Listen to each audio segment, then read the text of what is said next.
విజయ ఇంటి దగ్గర నుంచి వస్తూ పీతల కర్రీ తీసుకొచ్చింది నా కోసం. నేను ఇప్పటి వరకు తినలేదని. ఇంకా నా ఫస్ట్ క్రాబ్ ఎక్స్పీరియన్స్ మీతో షేర్ చేస్తా. ఇవి ఎలా తినాలో నాకు రావట్లేదని విజయనే వచ్చి నేర్పిస్తుంది ఎలా తినాలి అని. ఇంకా విజయ ఇన్స్ట్రక్షన్స్ ఫాలో అయిపోయా. ఇంకేముంది, మనం క్రాబ్స్ తినడంలో ఎక్స్పర్ట్ అయిపోయాం. అవి ఎలా తినాలో చెప్తాను చూడండి. ఫస్ట్ అయితే వాటి కాళ్ళన్నీ తీసేయాలి. తీసేసాక అది నోట్లో పెట్టుకొని పీలిస్తే ఆ టేస్ట్ చాలా బాగుంటుంది. ఇంకేం దాన్ని చీల్చి మొత్తం పార్ట్లు పార్ట్లుగా నవిలేస్తే చాలా టేస్ట్గా ఉంటుంది. ఇంకా ప్లేట్ మొత్తం నేనే క్లీన్ చేసేసా. విజయని హాయ్ చెప్పమంటే తన గోరింటాకు చూపిస్తుంది. విజయకి ఎర్రటి మొగుడు వస్తాడంట. ఇంకా పీతల విషయానికి వస్తే చాలా బాగుంది, టేస్ట్ మాత్రం నెక్స్ట్ లెవెల్ అంతే.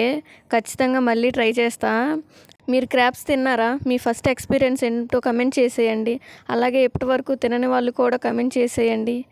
ఇంకా లాస్ట్లో అన్నంతో ఫినిష్ చేసా. మొత్తం ఫుల్ మంట మూతి మొత్తం. ఫస్ట్ టైం ఎక్స్పీరియన్స్ అయితే వర్త్ అనిపించింది పీతలు. ఈ రోజుకి ఇంతే మరి. Bye bye. సబ్స్క్రైబ్ చేయొచ్చు కదా ప్లీజ్.